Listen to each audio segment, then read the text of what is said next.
महाराष्ट्र की एकनाथ शिंदे सरकार ने ठाकरे परिवार से स्मिता ठाकरे को महाराष्ट्र फिल्म डिवीजन पॉलिसी का चेयरमैन नियुक्त किया है। शिंदे का ये राजनीतिक गांव विधानसभा चुनाव से पहले काफी ज्यादा चर्चे में है।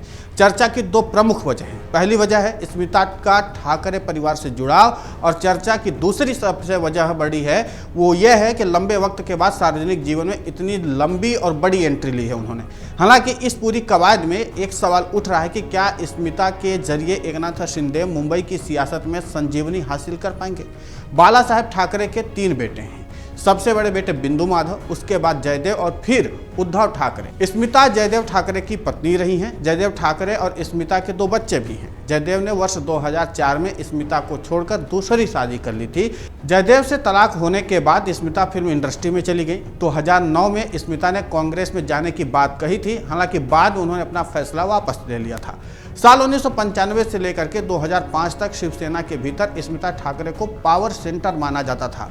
कहा जाता है कि स्मिता के कहने पर ही बाला साहेब ठाकरे ने मनोहर जोशी की जगह पर नारायण राणे को मुख्यमंत्री की कुर्सी सौंपी थी। एक इंटरव्यू में स्मिता के पूर्व पति जयदेव ठाकरे ने कहा था कि 2004 में स्मिता से मेरा तलाक हुआ था, लेकिन स्मिता फिर भी मातोश्री आती थी। जयदेव के मुताबिक वे पिताजी से काम के सिलसिले में मिलती थी। हालांकि उद्धव ठाकरे के शिवसेना में आने के बाद स्मिता का मातोश्री में आना जाना बहुत कम हो गया।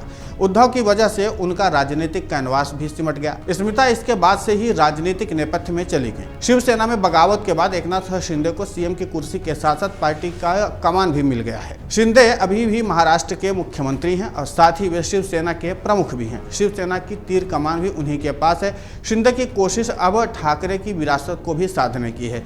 शुरू में उन्होंने इसके लिए राज ठाकरे से संपर्क किया, लेकिन राज ठाकरे की डिमांड काफी ज्यादा है। शिंदे अभी भी उस स्थिति में नहीं है कि राज ठाकरे को अपने साथ रख सके। ऐसे में कहा जा रहा है कि स्मिता के जरिए एकनाथ शिंदे ठाकरे की विरासत को भी जोड़ने की कवायद कर रहे हैं। एकनाथ शिंदे की शिवसेना ने भले ही लोकसभा में 7 सीटों पर जीत हासिल की हो, लेकिन उसे मुंबई की सिर्फ 1 सीट पर ही जीत मिली, वो भी 48 वोटों की मार्जिन से। शिवसेना शिंदे को मुंबई की 2 सीटों पर करारी हार का सामना करना पड़ा, मुंबई और मुंबई सब अर्बन में।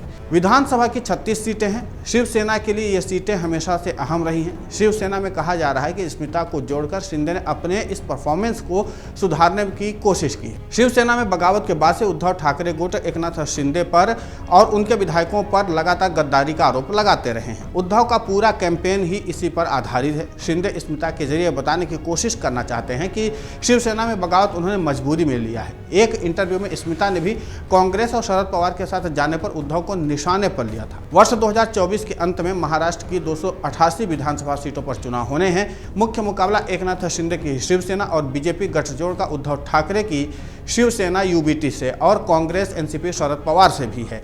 कहा जा रहा है कि एनडीए में एकनाथ शिंदे की पार्टी को 80-85 सीटें मिलने के लिए या इतने सीटों पर लड़ने के लिए सीट मिल भी सकती है। शिंदे को मुंबई, ठाणे और कोंकण इलाके में ज़्यादा सीटें लड़ने के लिए मिल सकती हैं। हालांकि महायुति को स्मिता के जरिए कितना फायदा होगा ये तो आने वाले समय में पता लगेगा, लेकिन इसके अलावा भी महाराष्ट्र में महायुति की सरकार एक बड़े जातीय समीकरण को साधना चाह रही है।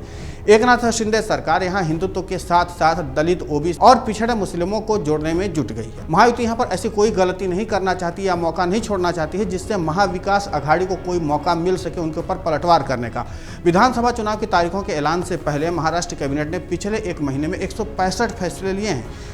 इनमें मुस्लिम समाज के लिए भी कई अहम फैसले शामिल हैं। प्रदेश की महायुति सरकार ने मौलाना आजाद अल्पसंख्यक आर्थिक विकास मंडल की निधि 700 करोड़ से बढ़ा करके 1000 करोड़ रुपए कर दिया है। वहीं मदरसों में डीड टीचर्स को मानधन जो है वो 6000 से बढ़ा करके 16000 रुपए कर दिया गया। मुस्लिम समुदाय के अलावा महाराष्ट्र की एकनाथ शिंदे सरकार ने दलित और पिछड़े वर्ग को भी लुभाने के लिए कई अहम फैसले लिए हैं। फैसले के मुताबिक BA, BEd, BSc और BEd टीचर्स को मिलने वाले मानधन में बढ़ोतरी करते हुए रकम 8000 से 18000 की गई है।